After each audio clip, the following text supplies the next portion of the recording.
A very pleasant afternoon to one and all. My name is Kanchi Batra, and I'm the business editor at the Diplomatist. It is a very proud privilege and an occasion of great personal gratification to be able to organize the second episode of Agri Business Conclave on sustainable agricultural mechanization. I give you a very warm welcome on behalf of Ms. Linda Brady-Hawk, our publisher, who couldn't be here but sends her regrets. I am particularly pleased to welcome all the speakers who have honored us by taking part in this discussion. Today we have speakers and participants from across geographies. We are also very delighted and honored to have Millennial India International Chamber of Commerce, Industry and Agriculture, MIICCIA, as our knowledge partner. Diplomatists, together with Business of Agriculture, aim to cultivate a shared vision for agriculture innovations.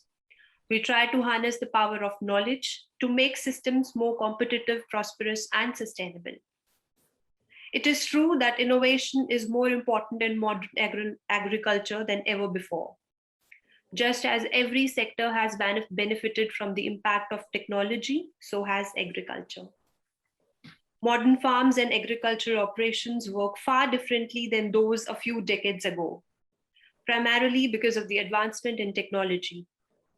Advances in machinery have expanded the scale, speed, and productivity of farm equipment, leading to more and efficient cultivation of more land. Now, with this in mind, we have planned the second episode of Agri Business Conclave in a way that will focus on mixtures of topics and debate on some of the trending dialogues to discuss current issues and emerging opportunities through the lens of science and technology.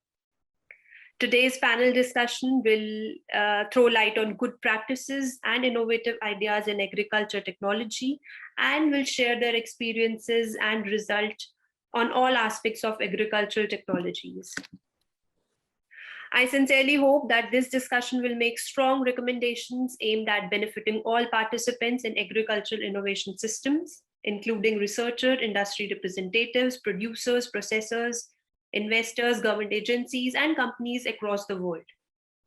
Also, I would like to thank those who have submitted their questions and concerns during registrations. We have sorted them and passed it on to the chair for today's discussion. We will be discussing as many as we can during the question and answer session. I would also encourage our live audience to stay tuned in till the end of the session for the Q&A, which will begin in the next 1 hour. A recorded version of the webinar will be available later and uploaded on YouTube. Now, to present and discuss the most recent innovations, trends, and concerns, as well as practical challenges encountered and solutions adopted in the field of agricultural technologies, may I invite the chair, Ambassador Anil Trigunayat, a member of the Indian Foreign Service, and also the president of MIICCIA, to start the proceedings. The virtual floor is yours, Ambassador.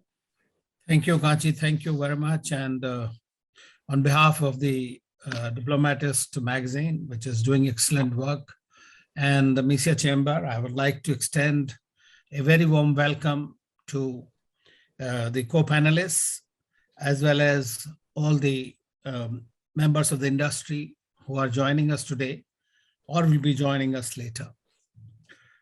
For this Agri Business Conclave 2022, and I'm again happy to be part of the episode 2, which deals with sustainable agricultural mechanization.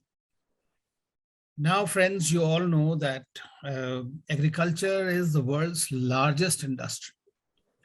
But over the years, there have been a lot of development, the population growth, increased food productivity, adoption of greater technologies. But does it mean that all these developments have actually provided the positive effects? Because there are definitely certain risks to the environment. And that is the reason that today, when we look at increasing the food productivity, new technologies, mechanization, increased fertilizer and chemical use for improving agriculture, we always look at a possibility of how the environmental footprint, land degradation, water scarcity, greenhouse gas emissions, and deforestation are going to impact in future? Are these sustainable? Can the two practices be merged somehow to alleviate the negative impact? In India also, as you know, we are an agricultural nation basically. About 60% of the Indian population is dependent directly or indirectly on the agriculture.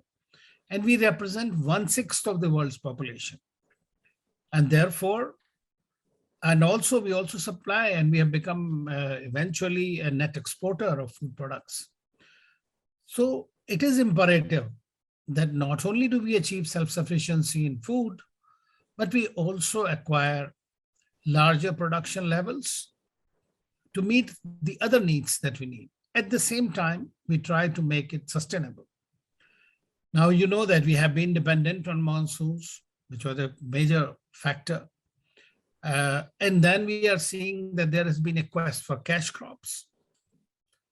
But the low level of land holdings in India are also not amenable to an optimal use and output for the farmers, which is their major problem that continues. And therefore, the new technologies, new agricultural and agronomic practices were deployed.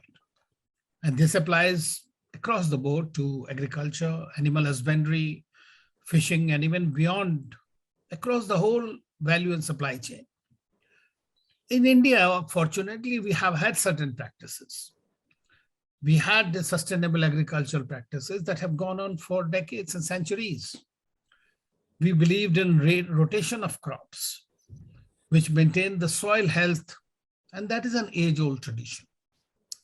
But at the same time, we also had our green revolution, white revolution for the milk, and yellow revolution for pulses.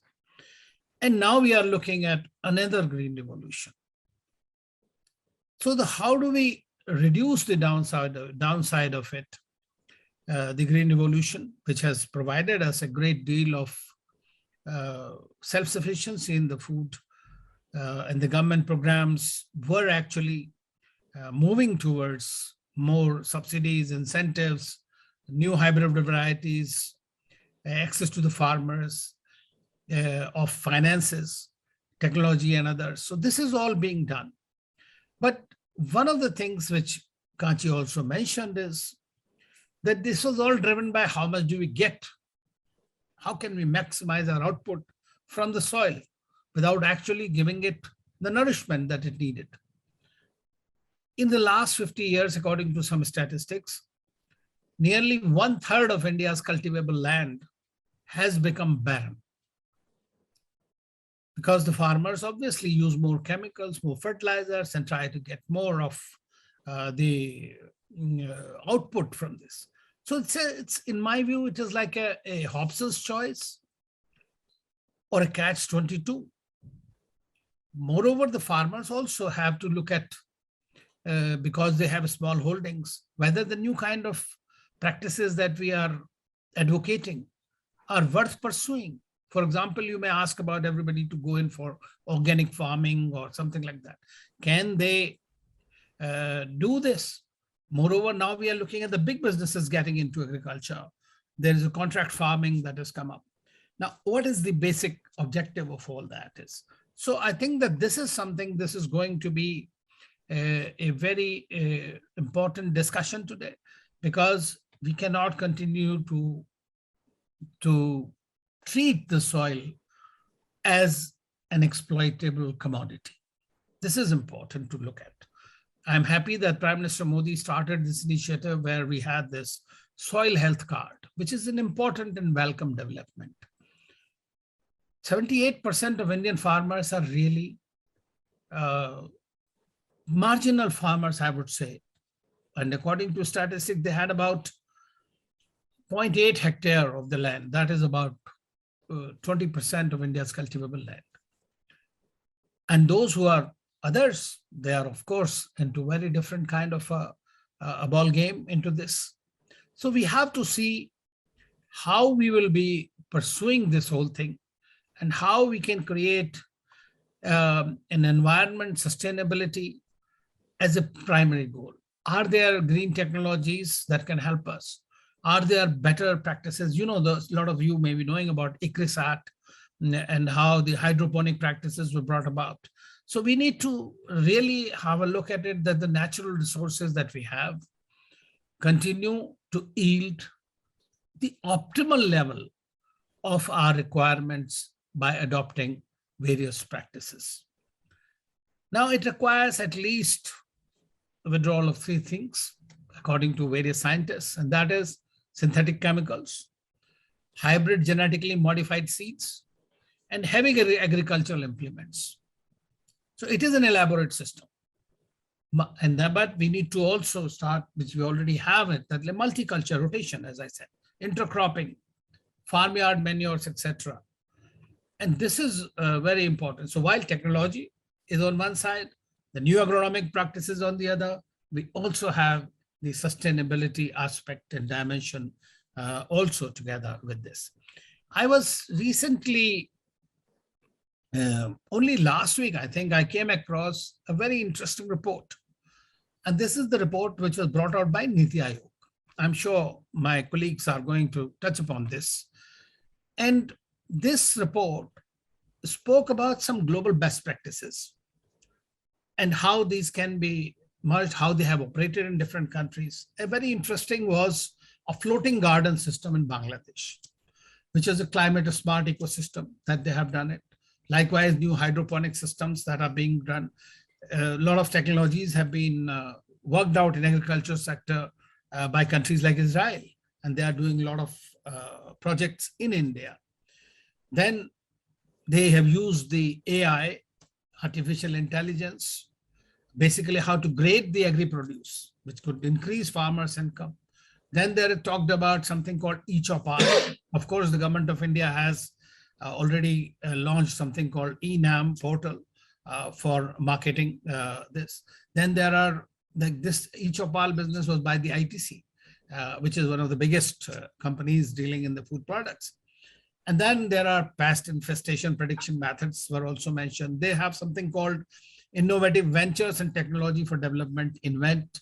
Now, all these are good ideas, and we can also work. I know I work with the NCDC, and in the NCDC, they are also working on some kind of a new programs whereby the global best practices can be brought about and can be then used to implement for an eventual transformation of the agricultural sector. Now, today we have an excellent panel of experts, really, and that is why my job is so much easier. That I would like to now first invite Dr. Mukesh Jain. I know that most of you must have seen the flyer and known about them. And he was director, he's a director with the Northern Region Farm Machinery Training and Testing Institute, Hisar, and Farmers Welfare, Ministry of Agriculture. Dr. Jain, the floor is yours. Honorable Chairman of this webinar, Ambassador Anil, and all my colleagues. First of all, I extend my warm greetings for having such a nice webinar, and I also express my thankfulness to Ms. Kanchi for inviting me to be a panelist in this very important webinar on sustainable farm mechanization. So directly coming to the point, if I talk about my institute, this very institute was established in 1963. So the very purpose of this institute was to impart training in the field of agricultural machinery as well as to test the agricultural machinery. So the very sustainability of anything comes from this very aspect that whenever we want anything to succeed in farming community, it means that whatever machinery we talk about, whatever agricultural practices we talk about, it has to be trained in a very efficient manner so that those who are using the machinery, if they don't use it in an efficient manner, then the system or the technology is bound to fail. So looking into the importance of these things, the government of India established its very first institute in 1955 at Budni near Bhopal. So our institute was in second, and we do have the two more institute. One is at Anantapur near Hyderabad. The fourth institute is in Assam. So all these institutes are imparting training in the field of agricultural machinery, rather latest agricultural machinery, and we are also into the field of testing. The very essence of testing is that we want that the agricultural machinery, whichever is distributed to the farmers through subsidy program or through any other program, it should have a good quality. Once the good quality machine reaches the farmers, then it is bound to work in an efficient manner. Then the adaptability of that machine will be good. So looking into these things, our institutes are working. So now I would like to focus on the sustainable agricultural mechanization. So we all know that there is a very close relationship between the farm power availability and the productivity. So more we use farm power in a field, it means we are getting more productivity. It has been established. And of course, mechanization helps in sustainable agriculture. We will eventually come to know how it happens. And of course, agricultural productivity has increased due to new technologies, mechanization, chemical use, specialization, and government policies that favored maximization of products. But however, we know that apart from these positive effects, there are some negative effects as outlined by our chairman, that the topsoil degradation has happened, groundwater depletion has happened, and contamination. Of course, the cost of production has escalated. So such agricultural practices are now being questioned. We all know that. And the farming community and other rural populations want to have sustainable agriculture to address these environmental as well as social issues. So sustainability means, of course, we must need that the present need should be fulfilled. And of course, it should have the ability to meet the future needs of our future generations. So naturally, we should have a stewardship of both natural and human resources in this field. For that purpose, how we can achieve a sustainable agricultural mechanization. So I would like to speak on 4 important topics. One is what are the research and technological interventions happening globally and locally in farm mechanization, so that we achieve sustainable agricultural mechanization. We all know that the world is talking about conservation agriculture. Yeah, India has also adopted the conservation agriculture. We are using zero-till seedle as a conservation measure. Nowadays, we are using happy seeder, smart seeder, which is basically a strip-till seeder. So these are the sowing technologies which helps us to directly sow in an harvested field without going for tillage operation, so that the crop residue is incorporated inside the soil or it is used as a mulch. So these are the technologies, very best of the technologies, where like in the advanced countries are using for accomplishing the task of sustainability. Yeah, we are also working on pelletized rice seeder to sow the seeds on a puddled rice field. Then a variable rate vertical boom type air assisted sprayer, so that spraying effectively can be done. Then decision support system based automatic sprinkler irrigation system, so that nowadays you all know that farmers they keep the field sprinkled all the time without any knowledge how much water is really required. So the decision support system should developed by the developed countries can be of very help to a system also.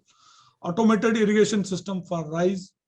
Then nowadays we talk about drone for crop monitoring analysis. So I am very happy to inform that on 25th August of 2021, our Honorable Prime Minister unveiled the liberalized drone policy, by which now we are in a position to use the drones to take the drone technology to next level. And I'm very happy to inform that our institute is also going to certify the drones in coming time. We are also going to impart training on drone pilot training also, so that more human resources is available for flying the drones. Of course, drones can be used for pesticide as well as biofertilizer applications. Nowadays, the government of India has issued a comprehensive guidelines to give subsidy for drones for farm produce organization, customizing centers, and as well as for individual farmers. A lot of corpus has been kept for conducting large-scale demonstrations in the field for adopting and popularization of this drone technology. And of course, we need to go for autonomous guidance and real-time monitoring systems. So a telematic service using mobile phone technology to monitor, track, and capture details on the performance of individual tractors. Like it can be used for using patterns, service timings, theft alerts, and then acreage meters. So basically, these are the things which we basically need for customizing centers in which there will be a greater accountability. Then naturally, we are going for adopting driverless tractors and power tillers in which we will have cameras and machine vision systems, GPS for navigation, then Internet of Things, connectivity to enable remote monitoring and operation, radar and lidar for object detection avoidance. So these are the R&D activities. Basically, these are the things which are happening basically at global level, but slowly we are inducting all these things in our system also.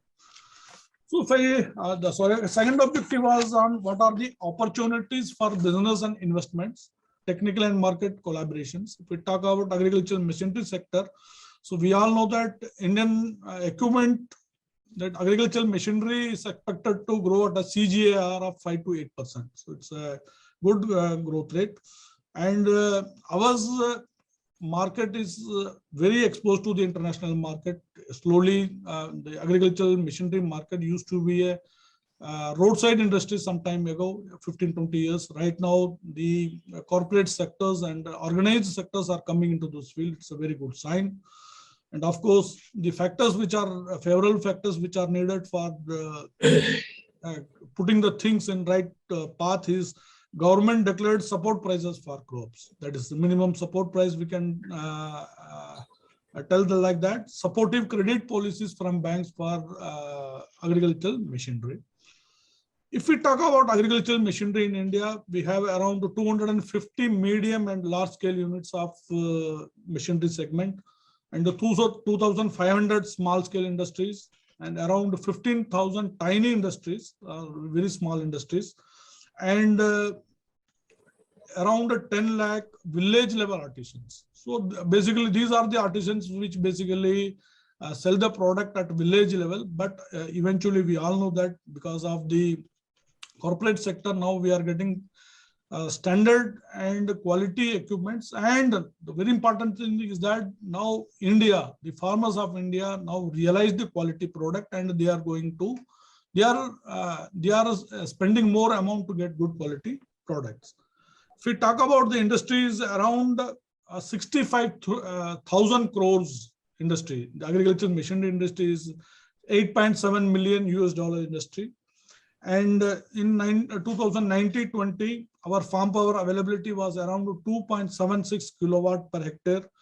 And each tractor was able to handle around 18 hectares of land. And the number of combined harvesters per 1,000 hectare was 0.4. But by 2030, what I presume, what we, the industry estimate is that the farm power availability will be around 3.5 kilowatt per hectare. It indicates that the industry is going to boom. And the area that will be covered by 1 hectare will be 12, or one tractor will be 12 hectare. Now it's around 18 hectare. So the number of tractors that will be available will be more. We all know that the tractor industry is very good as of now. Around 7 to 8 lakh tractors are being sold every year. And the tractor population is around 80 lakhs to 1 crore as of date, if we talk about in entire India. And the number of combined harvesters that will be available for 1,000 hectares will be 1 combined harvester. So still lot of gap, we all know that. So if we talk about what are the policy, trade, technology, and investment perspective on national or global level. So as of now, there has been a huge increase in imports of agricultural machinery from other countries, especially from China, Taiwan, Thailand. The imports increased to around 1,300 crore. It's around roughly around $173 million in 2021, and it was around 500 crores, around 63 millions in 2 years back. So within 2 years, the quantum of import has doubled. We all know that because of these power weeders, power tillers, and brush cutters, these are the important, very important agricultural machinery which are being imported. But of course, we should be very cautious that in order to reduce the import, and of course, if we want to really support the export, we need to go for some special schemes like that. We need to promote Make in India program. Of course, the Make in India program and startups are being promoted by India in a large way. Yes, special duty drawback package can be provided for export for all agricultural and post-harvest machinery. So it's lacking. There should be a technology upgradation fund for existing industries at a subsidized interest rate that will be of great help for those who wish to upgrade their facilities. Yeah, there are many manufacturers, but they need support from our side so that they can upgrade their facilities so that they can make a good quality product. And of course, establishment of Agricultural Machinery Export Promotion Council. So now there are many councils, but Agricultural Machinery Export Promotion Council will definitely boost the agricultural machinery market, and we can go for more exports. Of course, nowadays export is happening. There was a time when people used to import these very MB plow, disc plow, these type of machines from foreign countries, but now we are exporting. We are manufacturing quality product at very cheaper price. But though we need to have some policy measures so that it can happen. Yeah, the fourth objective was to talk about only what are the current and future challenges and to attain a self-sustaining agricultural mechanization. So if we talk about agricultural technologies, it's yet to trickle down to the last farmer. We, as the ambassador told, that 80% of the farmers are marginal farmers who are having land below 1 hectare. It means the technology has to penetrate to lower level. Of course, there is a fragmented land holdings, which limits the use of high capacity farm machinery.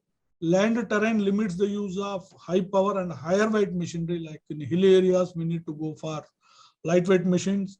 Spatial and temporal variations in the cropping patterns hinders the adoption of agricultural mechanization. And of course, low farm mechanization in horticultural crops. We all know that though the horticultural, the production of horticultural crops has surpassed the food grain production. So the food grain production was around 300 million ton. And right now the horticultural produce is around 315 million tons. In the last 15 years, it has jumped to 6 times. But on the other side, if we talk about agricultural, horticultural mechanization, it's very less. If we talk about in animal husbandry and fisheries, the mechanization is very low. Low farm power availability, and because of that, there is drudgery amongst the works, higher cost of operation, and low profitability. Lack of qualified and trained manpower. Though our institute is working on this, but we all know that our institute is training around 4,500 farmers or students, we can say, but yet there is a lot of need to train the manpower.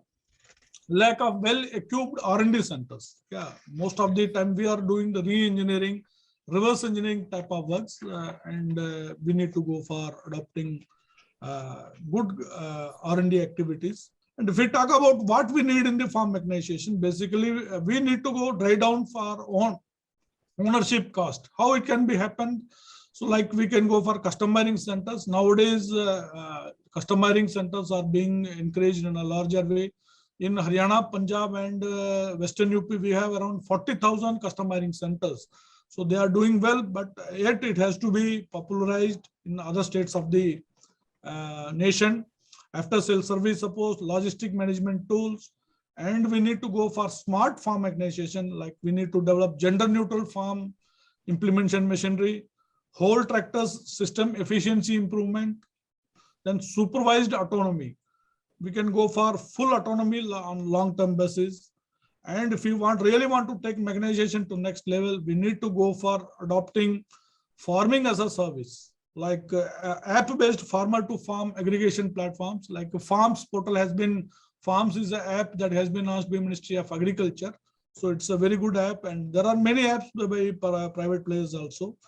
Then we need to go for big data collection of data so that smart decisions can be taken. IoT, like GPS, sensors, automated hardwares, then adopting artificial intelligence, weeding, spraying, and harvesting can be AI enabled. So I would like to conclude with the final remarks that we need to go for high capacity machinery to be used on custom hiring and for contractual field operations. On the other side, we have a defragmented land holding, but of course we need to encourage these things. Custom hiring centers, if it's adopts high capacity machinery, then the things can be solved.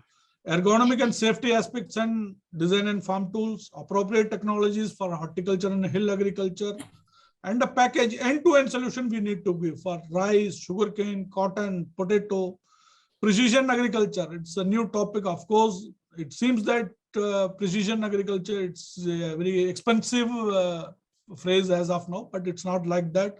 Definitely, it's going to help us in taking the farm mechanization to next level. So with these words, I thank you one and all for giving me this opportunity. Thank you. Thank you, Dr. Jain. It was a wonderful presentation, I must say, with what is the status and then what more can be done. I mean, you have really summarized in a short time, coming up with so many solutions. Of course, in India, when you mentioned about the creating a new agricultural export promotion council,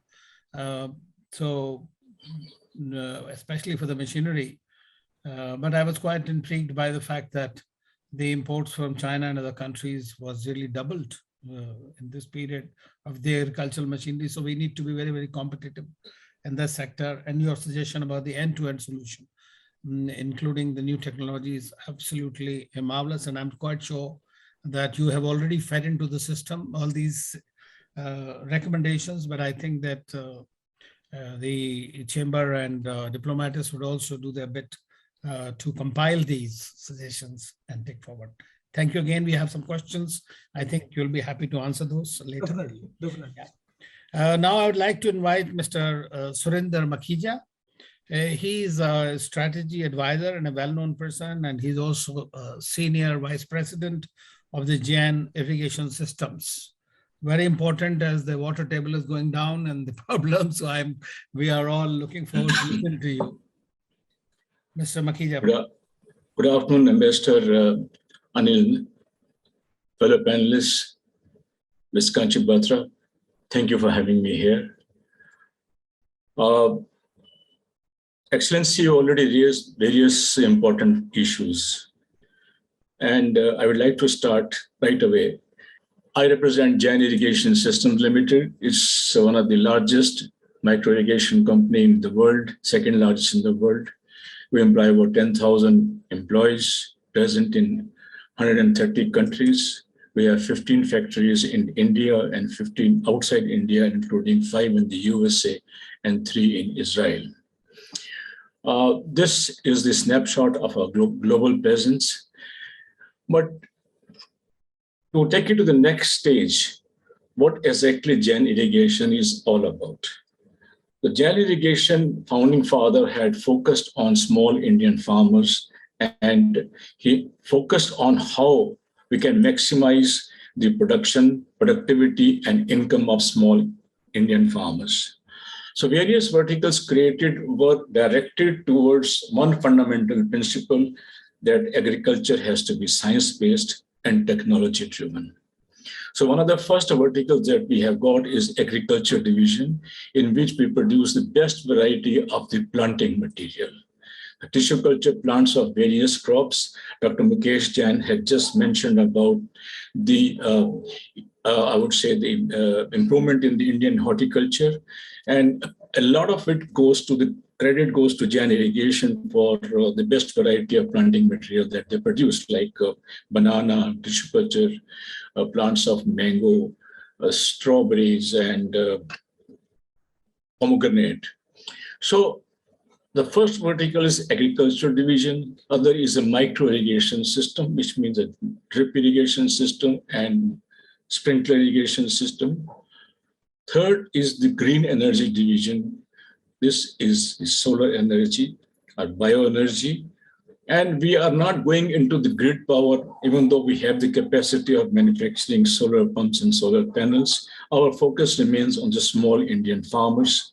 The third and the most upcoming division is the pipe irrigation division, a pipe division, because now the new concept has come that there isn't any use in conveying water through canals and channels. The water must be conveyed through pipe grids in every possible way and everywhere possible. The third, of course, is an offshoot of the sheet division. This is a replacement of the wood, not directly connected with the farmers, but this, in fact, is the replacement to the wood. And the last is the food division. We are one of the largest food processing industry in India. You may not know. The mango maza that Coca-Cola sells is made from the mango pulp produced by Jain irrigation system. The food division vertical of Jain irrigation system turns over about 15,000 crores, 1,500 crores every year. We're the world's second largest manufacturer of dehydrated onions. And the largest manufacturer of mango pulp in the world. We're coming up with the production of orange pulp, because you may not know that all the orange juice that you drink in this country is made from imported pulp. Now, coming back to the main subject, water scarcity is one issue which everybody acknowledges. And there are 17 sustainable development goals. You take water out of the 17 sustainable development goals, they will no longer be sustainable, there will be only these developmental goals. So water happens to be the most important element into every activity, whatever we can discuss about human development. And water risk has become business risk and financial risk. Now, it is also a source of societal, regional, and global conflict. In India, about 80% of water is used in agriculture, whereas in the developed countries, it is only 40 to 45%. But 80% water is still not enough, because a lot of area is still left unirrigated.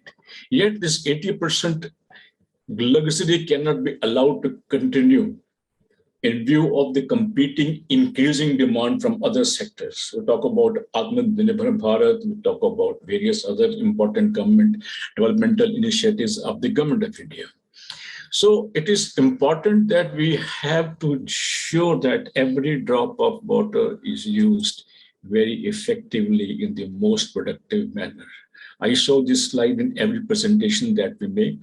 That is how we have treated water, and this is self-explanatory. Now, the availability of water has gone down from 2,280 cubic meter per person per year to about 1,500. In fact, it's less than that now. And in course of time, this is going to go down further and bring our Indian population under water stress and water scarcity. Now, the damage and loss in agriculture by climate-related disaster, this metric shows you that drought is accounting for 83% of these disasters in agriculture. Volcanic eruptions, storm, flood, tsunami, and all that, they're very small compared to water shortages.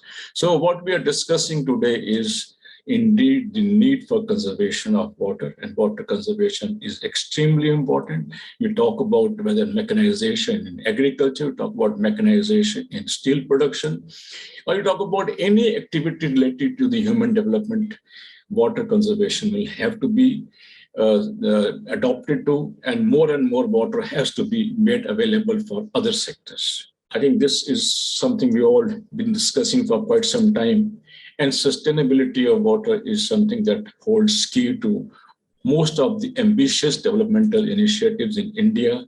And even if the other key elements are in place, absence of adequate and sustained supply of water will create a major pitfall to the growth momentum in this country. Climate risk is looming and staring in our face. We have situation like too dry and too wet, too hot or too cold, and water risk has become business risk. This is one slide I like to show everywhere. I was driving from San Francisco to Los Angeles, and this is on the way 3 years back when California was facing successive drought for 3 years. Everywhere I saw these boards, no water, no jobs. Is irrigating crop a crime? And practically 80% of the fields in this productive belt of the USA was without agriculture, without any agricultural activity. So when I say that when water shortage is there, water risk is a business risk, because water also affects, shortage of water also affects or causes loss of jobs. So what do we do? Start with the very elementary system of increased pump storage. And our Honorable Prime Minister also has acknowledged this. This slide is about 30 years old, but nonetheless, I'm saying that now we are discussing about Har Khet Mein Pani. And the government says that every farmer should harvest water in a small part of the farm. In fact, the earlier system was such that farm storage was automatic. We had some systems called Haveli systems where water was stored in the upper reaches of a farm and the lower reaches were irrigated, but that is no longer possible because we are resorting to multi-crop system. And responsible corporates can invest into the CSR activity by creating water storage activities. And this is one water storage facility created by Jain irrigation system at Jalgaon, where a part of the water is used for the industry and about 80% of the water is given to the farmers in the area nearby. This is the land, the river Girna before the dam is constructed, and this is river Girna after a dam is constructed, and you can see the change. So we have to improve the water use efficiency in agriculture in case we want to irrigate more area with less water. And how we can do that, we all know, we discussed about sprinkler irrigation system, but more than sprinkler irrigation system, the new technology is drip irrigation system, because you can use every drop of water in the most productive manner. The government of India also has got a scheme called Per Drop, More Crop as a part of PMKSY, Pradhan Mantri Krishi Sinchai Yojana, of which I was a part at one stage about 6 years back. Now, this is how we should do. Do not flood the field. Use drip irrigation system to make every drop count. But what is required, the way forward, is to produce more with less. And this is not less water, using less energy, less fertilizers, less pesticides, and we're able to multiply the yield 3 or 4 times. This is no secret. And we have examples in this country where about almost 1 million acres of area is under sugarcane, where the production level has gone up almost 3 times, using less quantity of water, but using drip irrigation system. But more than drip irrigation system, initially drip irrigation system was deemed to be a water saving device. But later on, combined with application of fertilizers, a calibrated application of water with fertilizers, plant nutrients, and micronutrients, there's become a very big activity and a big, I would say, boon for the farmers. So what we are doing basically is producing more, a lot more with a lot less. And this is a field where you can see that there is no wastage of water, there's no wastage of the pesticides or fertilizers, and a large number of crops, mostly all crops are being irrigated by drip irrigation system. This is a drip irrigation system combined with the plastic mulch in the dryland areas or water stressed areas. And this is being practiced. This probably is a photograph taken from California where they're growing large number of similar crops there. And sprinkler irrigation is, of course, one there. But I mentioned about agriculture has to be science-based and technology-driven. I mentioned first thing about the best plant, let's say the tissue culture plants, or better crop management. One of the new paradigms in horticulture is ultra high density plantations. We might have seen the old plantations of mango at 40 feet distance, 12 meter apart, 15 meter apart. The purane bagan dekhte the hum log jo. Today, the new paradigm is to grow mango at 10 feet apart, 8 feet apart. They're called ultra high density plantations. In smaller area with less quantity of water, you are able to get a lot more. And all you got to do is irrigation management, fertigation management, and of course, you have to manage the plant also by cutting and pruning the plants properly. The third, which is the most important thing now being done, is a part of the Planning Commission initiative, that there isn't any need to convey water through wasting water through channels. And now the government of India has formed the guidelines for pressurized conveyance of water through pipeline. And the small and medium lift irrigation schemes and dams would be using pressurized conveyance of water. Now, this also has the advantage that water can be taken above the hill in different areas. This is one of the projects we have taken up in Himachal called Bal Valley project. And this is the canal, this red line is a canal, this is the Nangal canal.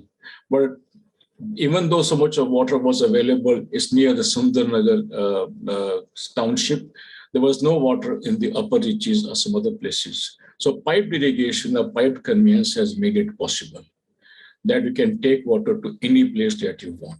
And this is not expensive. Now, I mentioned about a couple of, culprits in agriculture. Sugarcane happens to be one of them. In fact, in Maharashtra, 5% of the cultivated area that is under sugarcane takes away almost 50 to 60% of the water available for under irrigation, And that, so the new paradigm is to do subsurface drip irrigation system. And that subsurface drip irrigation system has been adopted from the long-standing practice in countries like Brazil, where the same system is being used for almost 20 years' time. And the crop productivity has increased from 63 tons to about 150 tons per acre. Or let us say the water use efficiency has gone up from 21 kg per meter cube of sugarcane to 250 tons per hectare.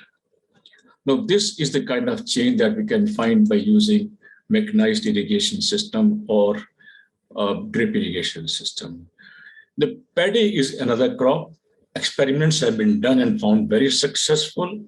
And what is the value of water, sir? I might ask you, we drink a bottle of water paying 20 rupees per liter, but if we place the water of water in agriculture at 1 paisa per liter, it will cost 1,20,000 or 1,50,000 per acre to irrigate. Well, it will irrigate 1 hectare of paddy. Sorry, there's a mistake there.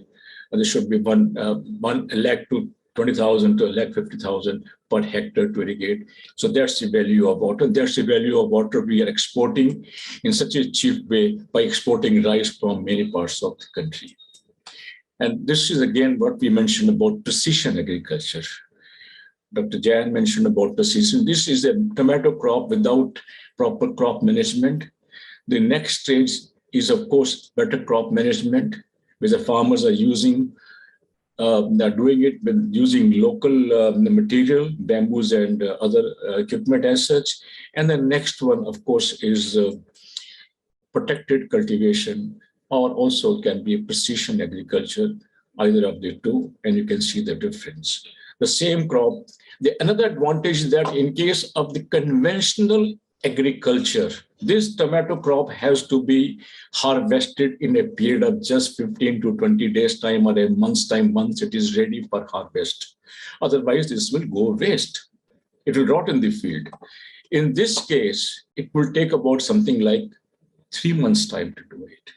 But in case of protected cultivation, I've seen in Israel, because Jain Irrigation has 2 factories over there, the protected cultivation and greenhouses system over there is so advanced that they take tomato crop from the same tree, same plantation for 7 months. So their agriculture is not impacted by the variation in the market prices of a particular crop, because today the price of tomato can go down because there's a glut in the market, and after some time the prices will go up. So this increase in the price or decrease in the price is controlled by a controlled agriculture, what we call as precision agriculture or protected cultivation. And all this is possible because of using drip irrigation system and other technologies. This is cucumber crop, and I'm very pleased to inform you, I just saw yesterday in the paper that India is the largest exporter of cucumber now in the world. So, and one more thing, this is the integrated irrigation project. We've seen in many areas, the canals run in many parts of the world, in India, but the farmers only near the canal are able to irrigate the area. The new concept of an integrated irrigation project is done by giving almost a large area of 30,000 hectares or 30,000 acres to one party, one company like Jain Irrigation or other companies. And we are commissioned to develop that area entirely from A to Z by developing the entire irrigation network using pipes for pipe network, and then thereafter. And this entire system is automated. It's without any human interference. It uses SCADA system and telemetry systems, and a very large number of such systems are already being done in this country, and more are coming up. So this again is a new concept which has taken up in a very large way. Of course, solar energy is one which is going to be extremely beneficial for in agriculture or whatever area we talk about. About 15 years back, when I was in Ethiopia, I saw in the remote area of Ethiopia, somewhere in Mekelle area, there was nothing there, but there was one solar pump which changed the entire lifestyle of that particular community. I could see some greenery there. At night, there was some light, and they even had facility for drinking water by using solar pumping systems. Israel uses 95% of its sewage water for agriculture. They have facilities called Shafdan near Tel Aviv, where the water is sanitized and it is pumped into purple-colored pipelines all across. And in fact, the Negev desert of Israel is totally irrigated by using this treated wastewater.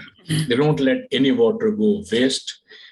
And 95% of the city sewage water is treated and used for agriculture purpose.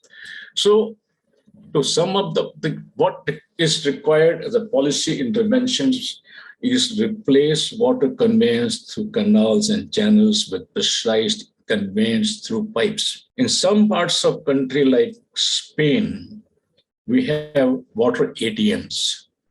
There is an outlet there. The farmer goes, he uses his credit card, punches in a few numbers amount of water that he wants to take, like he buys petrol from a gas station, and he gets the required quantity of water.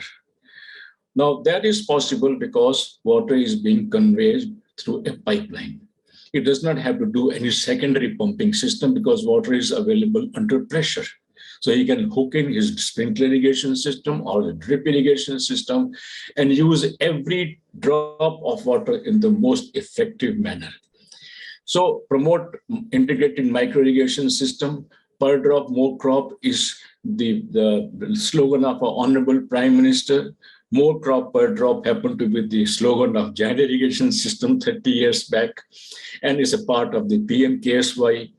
And we have to start investing in water storage and development of water storage.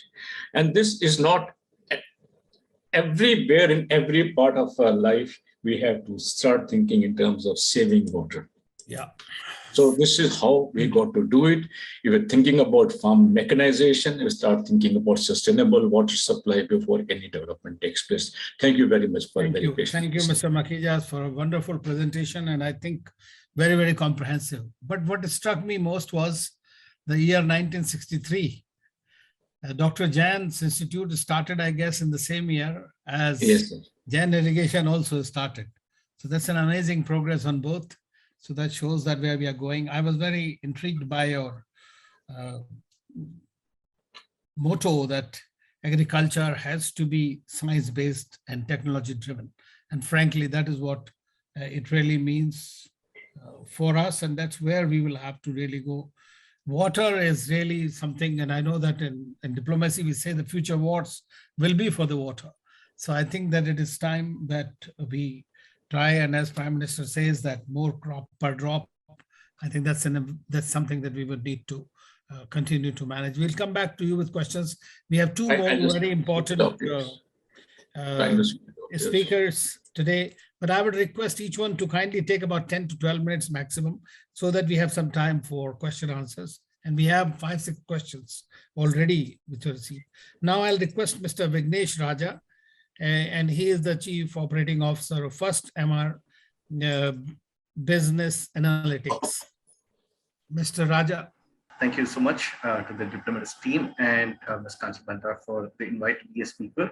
Excited to be one of the panelists here, chaired by Ambassador Anil Trigunayat. Thank you, sir.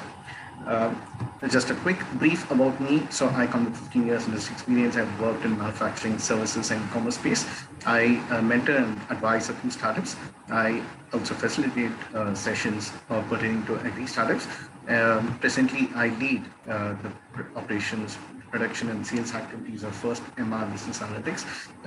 It's a business associate of Jain in Switzerland, business research and consulting company, helping companies grow and overcome challenges. We work across the spectrum, starting from the agri-business food ingredients to the other spectrum, which includes packaged food and beverage products, and more recently with startups as well. Some companies which we have worked with includes the IFF and Cargills of the world, to the banks, just the rubber banks, to the Unilevers and Tata Consumer Products of the world. We also work closely with industry bodies, and we provide and help them to understand the market challenges and the trends. We pride ourselves in having an exclusive team of more than 40 plus food scientists and management professionals. Coming to this topic for the day on sustainable agricultural mechanization, I'm sure each of you will agree with me that farm mechanization is the need of the hour to increase the yield per acre of the land, as we have a lot of land, about 50%, when compared to the world, which has only around 10%. Farm mechanization in India stands about just 40 to 45, compared to the other parts of the world, like the US, where 95% is almost mechanized, followed by Brazil at 75%, and China. Adequate data which says that UP, Haryana, and Punjab have high mechanization levels. However, there is a lot of challenge with the regions like the northeastern parts of India because of accessibility. And shrinking land and water resource and labor force also puts the onus on mechanization of production and post-harvesting activities. My take here will be towards how startups are coming to the rescue with regard to how agri-tech as a space is helping this sector grow, or the agriculture industry grow. So a typical example I'd like to offer here is the case of inaccessible conditions. We have the case of drones, which really help in addressing this challenge. And in terms of problems faced by the farmers of the community with regard to assessment of crop health in real time, we have a satellite imagery which is available in real time. And with regard to a determination of optimal time to plant, we again have very interesting mobile applications for sowing, which have come to practice. With regard to real-time feedback of impact of farmer techniques, we have other IM techniques like big data analytics, which comes into play. And with regard to on the farm to retail linkage, also there is a booming sector on the agri-tech space where it addresses the challenge of the middlemen. And coming to the higher cost of mechanization with state-of-art equipment, we have very interesting startups which focus on farm equipment rentals. A couple of examples which I would like to offer here are Kheti Kadi and EM3, which are coming to provide solutions in terms of Uberization of farm equipment. With regard to a few other areas with regard to lack of quality assessment and counterfeiting, smart supply chain also are playing a very important role. And as Dr. Mukesh Jain rightly said, there is a whole lot of initiative which is being put in place in terms of quality of farm machineries and implements, where the Department of Agriculture and Farmers Welfare and Ministry of Agriculture is working very closely. And I would like to also provide some insight on the drones, which in recent times have played a very, very pertinent role. And so much so that the government has actually provided a subsidy where up to 100% it can be accessible. So where, up to 10 lakh as grant funding for the drone purchase by ICR institutions, the Krishi Vignesh Kendras and state agriculture universities. And it provides up to 75% grant funding, 78% grant funding for drone purchase to FPO. So and these financial aid and grants are applicable until March 2023. I would also like to quickly touch upon a couple of areas with regard to how AI is playing a very important role.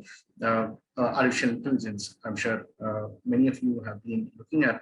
A lot of interesting challenges have been overcome with regard to addressing problems with regard to crop and soil monitoring, insect and plant disease detection, livestock health monitoring, intelligent spraying, automatic weeding, aerial survey and imaging, and produce grading and sorting. And but the key definitely remains with regard to how effectively people are going to be trained, which again was very rightly touched on by Dr. Mukesh Jain, where the sub-farmers and the progressive farmers would have to be trained adequately with regard to use of these cutting-edge agri-tech, so that they can effectively train other farmers in the region. On a positive note, we see a lot of people in the urban spaces, at least, coming to the farm space, or looking to invest back in the farming community, and like a reverse a green brain drain kind of situation is happening, where people are looking to invest in agri space and give back to the community. In fact, people have looked at this as a very potent business idea and business model as well. A few ideas I would also like to touch upon is the concept of AIs as well, so the artificial intelligence, and specifically with regard to the drones part. The drones provide high-value solutions to enterprises across geographic information, surveying, mapping, and providing precision agriculture. While we have talked a lot of precision agriculture, I'll quickly share the definition of it. So the very idea is about giving access to the right set of information, which is readily accessible to the farmer. And the most important thing is to have this data readily available on real-time basis, so that it can be implementable. And a few other data analytics platforms are also available. So in fact, a couple of other startups which are playing a very, very important role are the Big Hat, which is supposedly India's largest pan-India agri inputs digital marketplace platform. And as a farmer-centric platform, they have been providing a holistic solution, offering as close to personalized technical guidance and accessibility to a wide range of high-quality inputs to the farmers. And they have supposedly transformed a huge number of farmers by leveraging the power of data science and technology. So there are some very, very interesting aspects around the space. And I would also like to touch upon a couple of other interesting startups in the form of Krishify. So they are like a community of farmers, where they typically interact and discuss their crop issues with fellow farmers and experts. So it's a new age platform where the farmers get to have access to information. And beyond that, because of the power of data and technology, they provide advisory on the best crops and insurance against calamities. Another very interesting startup in this space is about Abono, which is again an Indian startup, which focuses on leveraging data science to increase farmer yield. So they focus on giving farming related intelligence, technology, expertise, and gadgets to the farmers. And I must say that in recent times, farmers have also been quite quick to adapt and adopt the technology. So, this particular startup, they advise farmers on the right amount of inputs to achieve a maximum yield. And they provide a whole lot of interesting elements. And another interesting startup, which is also called as CropIn, which is a SaaS-based solution, which is especially for the agri-tech businesses. And they as well use a whole lot of interesting technology platform with regard to big data analytics, artificial intelligence, geotagging, and satellite monitoring to revolutionize this entire agricultural ecosystem. So I think I would say these are very, very interesting times. While on one side of the spectrum, we have challenges which are facing the Indian ecosystem, but I think the use of knowledge and use of technology and use of data science, I think these are very, very pertinent, so that we'll be in a better position to move ahead in the in today's day and world. So I think with that, I'll probably stop here, and I'll look to hear more from the response, and I'll be back again to address some questions. Thank you, Mr. Raja, that you really brought us up to date what is happening, because innovation and technology is really the way forward. And I'm very happy that there are a lot of important and useful points that you made. There is specifically, there is a question which will be for you. I'll come back to you after the last speaker. And we have an academic and a brand developer from Nigeria, where I have served for 3 odd years, Mr. Chigozie and Udensi. Thank you for having me. Thank you. Good day, Ambassador, and my fellow panelists. Kanchi, thank you for having me on this show. When Kanchi contacted me to tell me about the Agri Business Conclave, I was excited because this is, though not an area of expertise, but it's something that is very personal to me, because I co-direct the farm with my father. And we have been held at a particular spot for quite a while. And that is some of the things I will discuss and as we go on. I feel like, personally, I feel like the world has left Africa behind, most African countries in mechanized farming. And that's because with the advancement in technology that has been put into farming, you can see very little of that being implemented in Africa. Africa is still mostly, like Nigeria, is still mostly flooded with subsistence agriculture, where people farm with the hands, hand tools and animal power rather than machinery, and it's generally smaller or commercial farms. And indeed, there's a need for mechanized farming in Africa, because it increases employment rate heavily, and I can tell you that Nigeria, for example, relies on $10 billion worth of imports to meet their food needs. And that's because domestic farming is unable to satisfy over 200 million people in Nigeria. And 70% of homes are farmers. So if you look at the statistics, you begin to wonder, how come 70% of farmers in Nigeria are farmers, yet unable to meet the needs of the population? And also, you look at the GDP, agricultural sector contributes to just a little over 20% to the overall GDP. And that's because of the situation in most African countries like Nigeria, where only the rich can farm.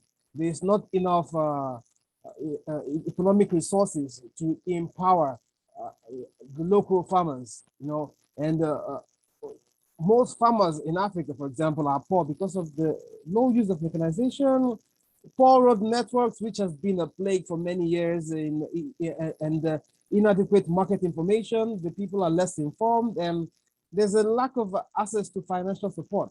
So my take from this conversation, like what has been playing out in the farm I co-direct with my father, where we basically make export products, is that, first of all, there's no good roads to access the farm, which we have been crying to the government to make accessible for us for many years now, which is not possible. And also the inadequacy, the lack of accessibility to financial support. It is quite a hassle getting financial support, because again, you look at the statistics, the statistics of people and the farming in Nigeria, over 200 million people, 70% which are farmers. Now, how can the government service 70% of the population who are into farming? That's a lot of numbers. It's a lot of people to meet up their needs. And this is where the need for foreign investment, this is where the need for foreign loans are needed, foreign agro loans are needed to meet up that need, to break the chain, to meet the mark, so that African countries, so that Nigeria can meet up with mechanized agriculture and meet up with the world. So I think there's a wide gap that our government needs to meet when it comes to cooperating with foreign countries, cooperating with other countries who are quite ahead, who are ready to bring not just the financing, but also are ready to bring in the manpower, and they're also ready to bring in the ideas, the skills, the relationship that would drive mechanized farming in Nigeria. Thank you, Ambassador Anil. I'm just going to continue listening and getting more information from you. I'm glad to be on this panel. Thank you very much. Thank you, my friend. It was you really spoke, and it reminded me of my days in Nigeria. From when I see, and I can just share with the audience here, that when I visited the farm, Ota farm of former President Obasanjo, you know, it has all the agricultural machinery. Most of it was imported from India. And it works. And I used to wonder that you have so many fruits, so much of land, and so highly productive land, and that is still Nigeria is dependent, like rest of Africa, on imports a great deal. Why food processing was not done. Had they done it, it would have been easier. I personally feel, I mean, and I feel for the people of Nigeria in that sense, or Africa, in that Nigeria is a rich country. I mean, you have huge resources in the country in terms of hydrocarbons and others. It's a question of how to apportion and utilize that in bringing your edge in agriculture as well. So I'm quite sure that with times, things would come there. But as far as India is concerned, you know, you have heard so many of our friends today on the panel. All of them have mentioned about the strengths, the possibilities that they are present in Africa and elsewhere. And I'm quite sure we'll be happy to work closely with you and others who look forward to some kind of collaborations from India in that sense. Yes, Mr. Makhija, I'm coming to you, but I know this, but let me start with the questions because we're running out of time a little bit. So we have certain questions. So I'll come one by one, I think. Most of these questions have been answered, but since they are probably from the people who are not participating. Now there is one gentleman, young professional, Enoch Bulime from Uganda. He's asking, how can countries ensure a sustainable agricultural transformation? In fact, the whole webinar has been around that, but still in about 1 or 2 minutes, if Mr. Jain, Dr. Jain, you can respond to this. Yeah, the very purpose of this webinar was to address the issues related to sustainable agricultural mechanization. So basically, I don't know whether he was hearing the whole of the webinar, but let me again reiterate and tell the facts that as the whole of the panelists were talking about that if we really want to go for sustainability, it means we need to ensure that we have to make a balance of everything. So that is the very essence of the things. Balancing the things. On the one side, we are using a lot of water, we are using a lot of fertilizers, we are using pesticides. It means that we are basically degrading our natural resources. There is a degradation of soil, depletion of water. It means we need to adopt the good agricultural practices so that these things are not wasted. Like if we talk about water, one of our panelists, Mr. Surinder Makhija, was telling that how we can go for taking more crop per drop. So we need to adopt irrigation practices in which there is saving of water, there is a better input, water input efficiency. On the other side, if we talk about the adoption of agricultural machinery, like in agricultural machinery, we have a laser land leveler. If we basically use a laser land leveler, it means you are going to use less water because the precision of leveling is so much high that there will be less wastage of water. We can go for adopting a ridger seeder. Like if you want to, we are using flood irrigation. It means if you don't have a sprinkler irrigation or drip irrigation. So let us save some water by using furrow irrigation by adopting ridger seeder. There are seed drills are coming in which we can sow the seeds on the ridges and the water is conveyed through the furrows. So there is a saving of water. And of course, if the country can afford to go for high-end technology, high configuration like drones and everything, so there are no doubt at all, there are equipments, there are tools, small equipments, small machinery by which we can use them so that there is a neutrality of using the natural resources. So this is all I would like to sell. Thank you. Now I'll come to Mr. Makhija, and I'm combining two questions because one has already been, part of it has been answered by Dr. Raja. Dr. Jain, sorry. So this question is, how do we convince farmers to grow trees on bunds of rice fields, specific to Andhra Pradesh, where farmers nude the fields without trees in the pretext of loss of crop? That is one. And then how can we improve our agriculture and aggregation system? So, Excellency, in fact, I raised my hand to supplement something what our friend from Nigeria has said, because I've spent a lot of time in Africa, I lived over there, and I've worked there extensively. I think one of the biggest problems Africa today faces is the lack of capital. Capital in terms of investment in small and medium scale industrial setup, enterprises like we have in India. We may not really realize that our SMSC sector, small and medium sector, really supports a lot of our agricultural activity. Like Dr. Mukesh Jain said, at one stage, manufacture of agricultural implement was a roadside activity. The other is the lack of institutional finance for the farmers.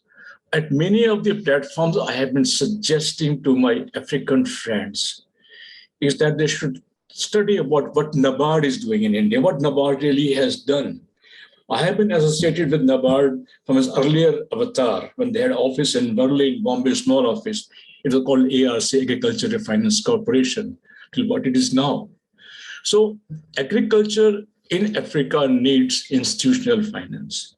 I've had the opportunity of meeting Right Honorable Vice President of Uganda, Mr. Sisikanda, or President of DRC, Mr. Kabila, and many other such heads of states.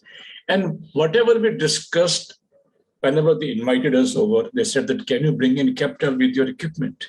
Can you finance what you want to do? And can you just, we need money. And so that is one part of the capital requirement for the projects or for the industries. And other is the small farmers can take a card and buy fertilizers and seeds and all that. Now, coming back to the question that has been raised by one of the audiences. You see, I personally feel that this country does not need to grow rice. We already have extra rice being produced. It's only that some farmers are doing it. And production of rice is no longer economically viable unless it is supported by MSP. But still, if the question is to be answered, well, there are certain crop varieties which can grown on the periphery or the bunds like arandi and other crops, which are being done traditionally earlier on, and now it is forgotten. One of the biggest challenges that I have faced and anybody else in agriculture sector would face is telling the farmer what to grow and what not to grow, how to change his crop cycle. And he would do that only after he sees somewhere next door that somebody else has been benefited by it. So this, of course, like in case of Punjab, you see, most of the fields have got the tree plantations. Lakkad kehte hain usko jo hai. And they get a lot of revenue out of it after 10, 15 years' time. In case of the Tarai belt of Uttar Pradesh, most of the farms have got trees on the boundaries of the farms, and they also act as windbreakers. So the farmers in Andhra Pradesh will have to decide whether they want to go in for it, and they will select and choose a particular variety which is most suitable for that kind of condition. Aggregation of land actually it will come automatically, naturally in India. The trouble in this our country is that land, water, and now energy are very emotional issues. Whatever government might like to do, it cannot be done from top.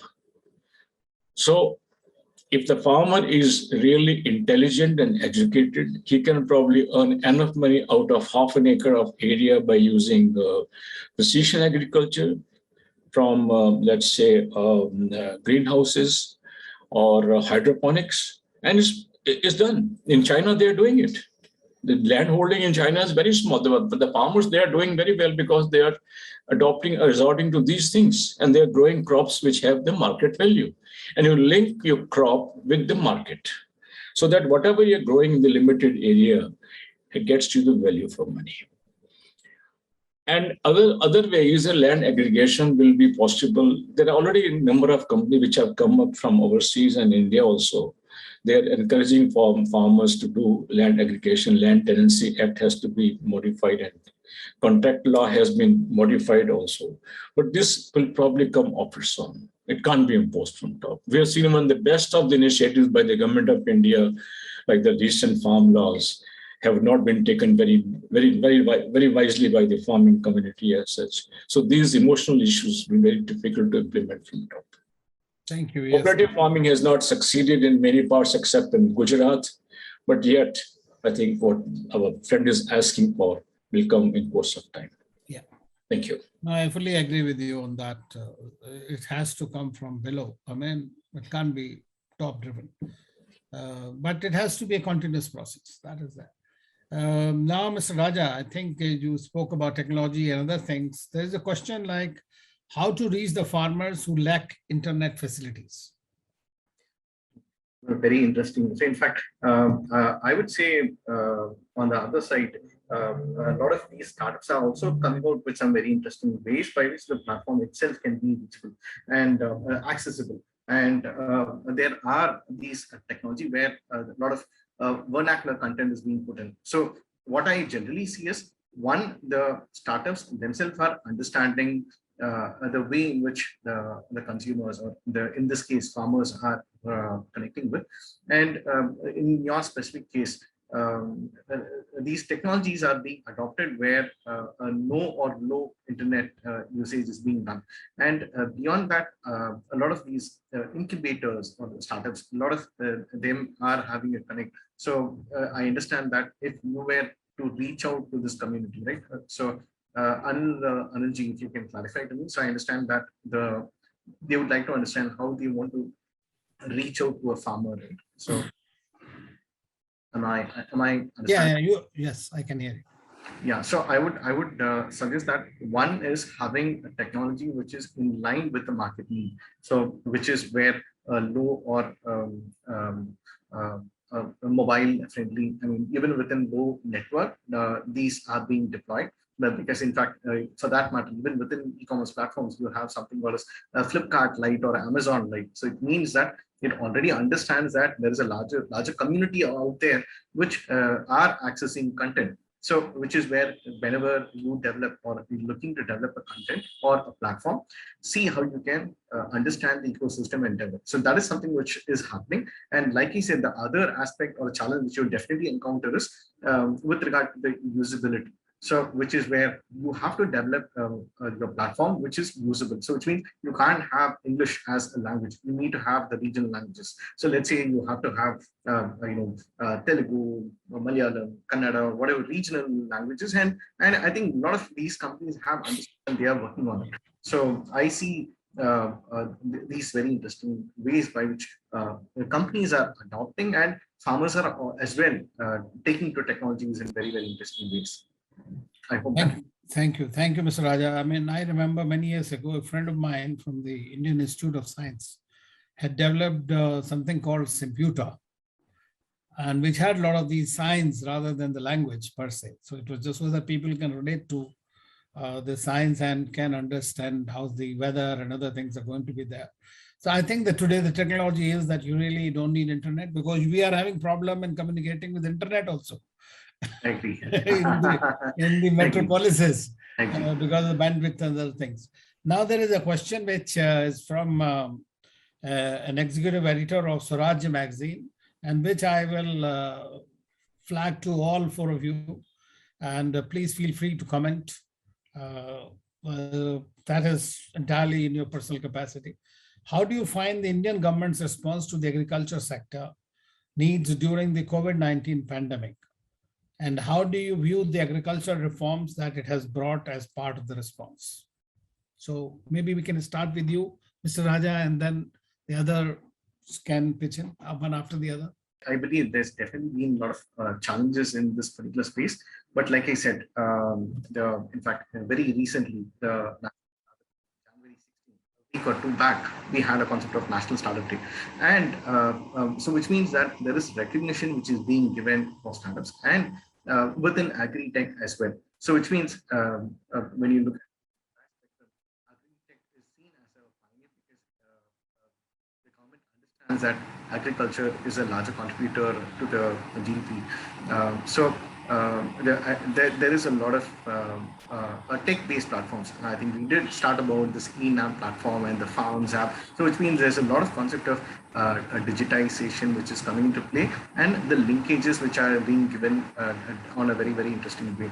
And with regard to the subsidies, and like I said, the more recently the drones which have come into play, where there is an effort towards putting this in place. So I see a lot of very interesting inputs are being taken, but still it will take some more time for this entire spectrum to evolve, and it will require a lot of exercise from all different stakeholders as well, because it's not a very immediate solution, because India is very diverse. India has very different topography. So I think it will take some more time with regard to how this industry will evolve per se. And with regard to the efforts which is being put in, I would say there has been a constant effort which is being put in terms of identifying innovation, identifying or encouraging adoption to best practices. In fact, training, very interesting efforts are being taken in. But I think it needs a lot of collective effort from as many stakeholders, not just with one or two communities. I think we need the companies to come forward, the government, the policy, the entire people in the value chain, so that this can be better utilized and leveraged. I mean, those are my few cents. Thanks. Leave it to the team, and then I'd come back again to. No, I fully agree with you. I mean, I think that the government has tried its best, not only during the pandemic, but it has been a consistent thing. There is an effort to somehow increase the farmers' income, to double the farmers' income. Various laws were promulgated. Unfortunately, they had to be withdrawn or put on hold. But the direction is already moving in that sense. And as you mentioned, that there are so many things. In my view, the politics of agriculture must stop. Then only we can progress. I mean, I purposely wanted to, venture in this because there is effort. Yes, I know it is. The most important idea is to look at the best practice and take it forward, because Every country is unique, and India as well is very unique. And then, I think beyond that, even the state government also has to step in and look at different aspects, because you can't say that okay, the government at top is doing, and then like everyone forgets about it. So I think it's a whole lot of aspect which comes into play, where the central government, the state government, and the industry bodies, and a whole lot of stakeholders who are there in the entire value chain. Because I think just looking at pinning just one party is not right approach. Yeah, absolutely. Dr. Jain. Yeah, sir, as far as government, I am directly representing the government. I would like to say that government was so supportive during this pandemic that when the very first lockdown was announced on 23rd March 2020, at that time, after 15 days, the harvesting season came.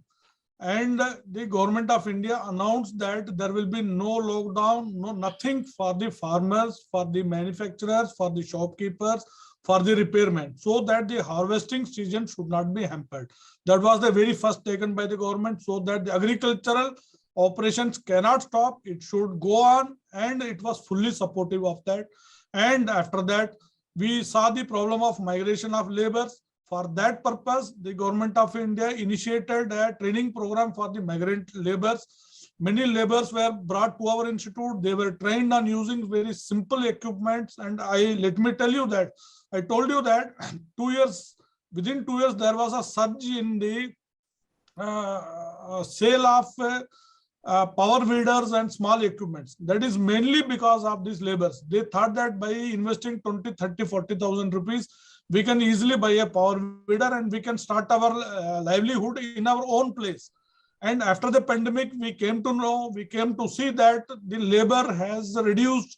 The migrant laborers from Bihar and other places, they are very less in our area. And apart from that, there were many policy interventions that was taken by the government of India to support the entire process of agriculture, like for testing.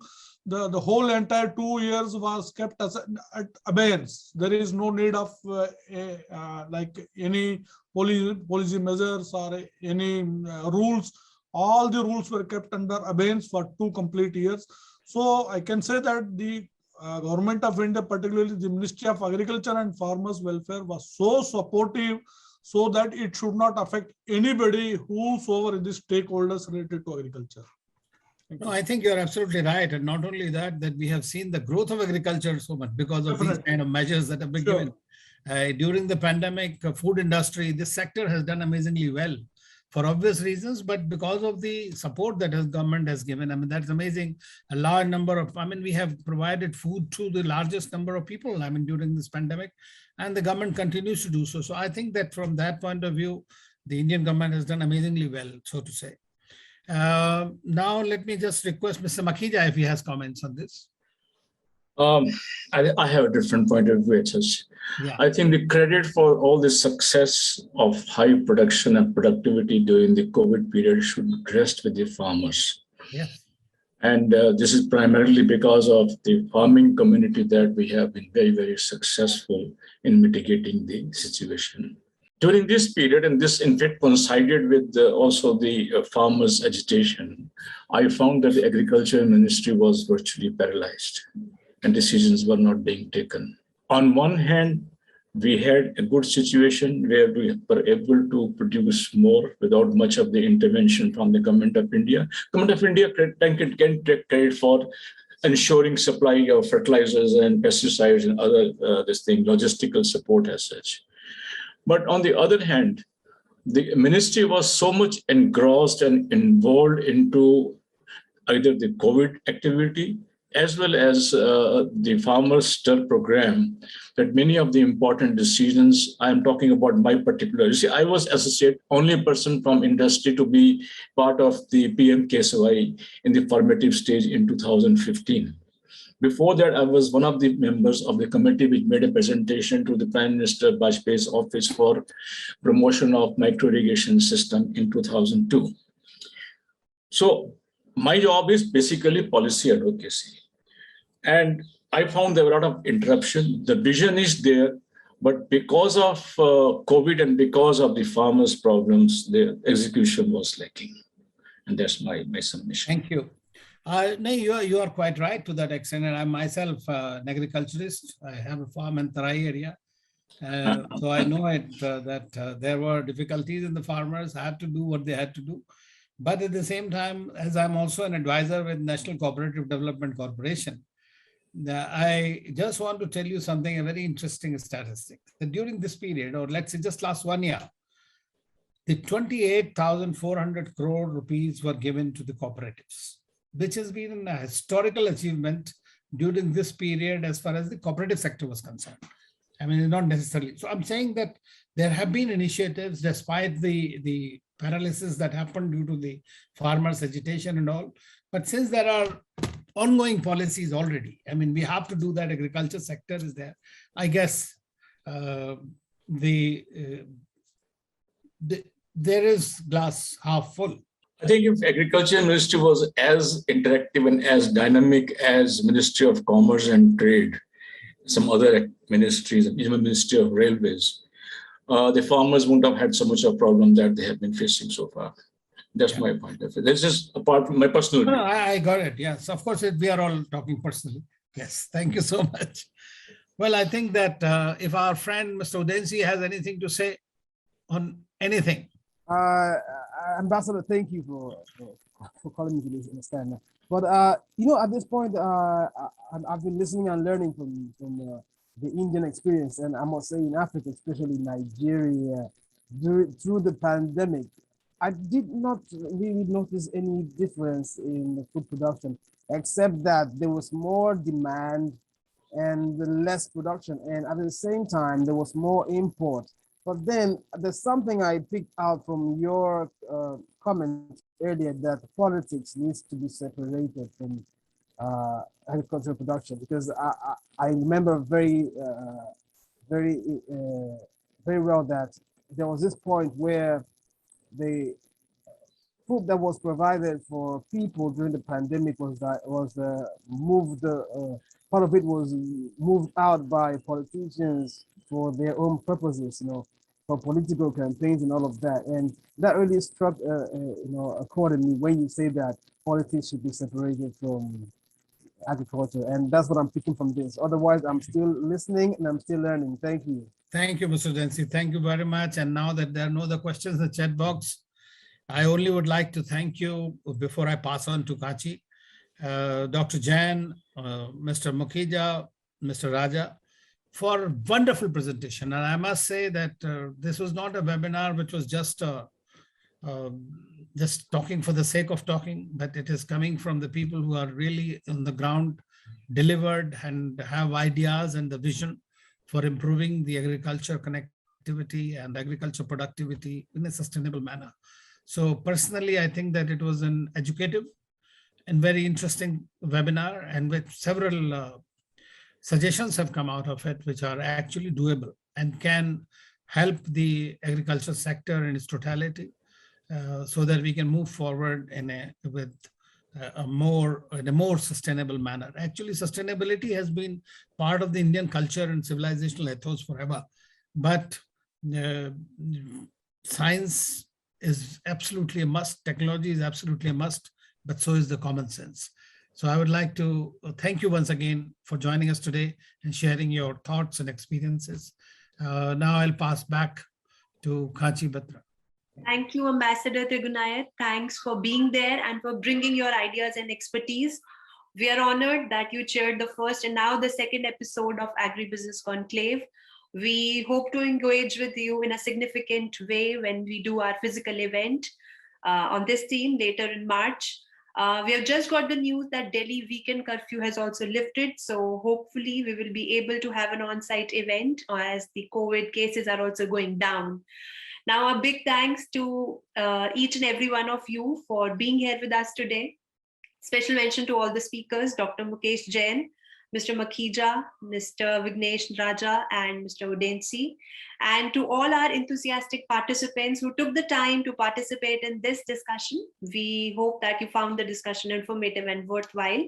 I wish you all the very best and hope that you continue to engage with the Diplomatist. Thank you so much. Thank you.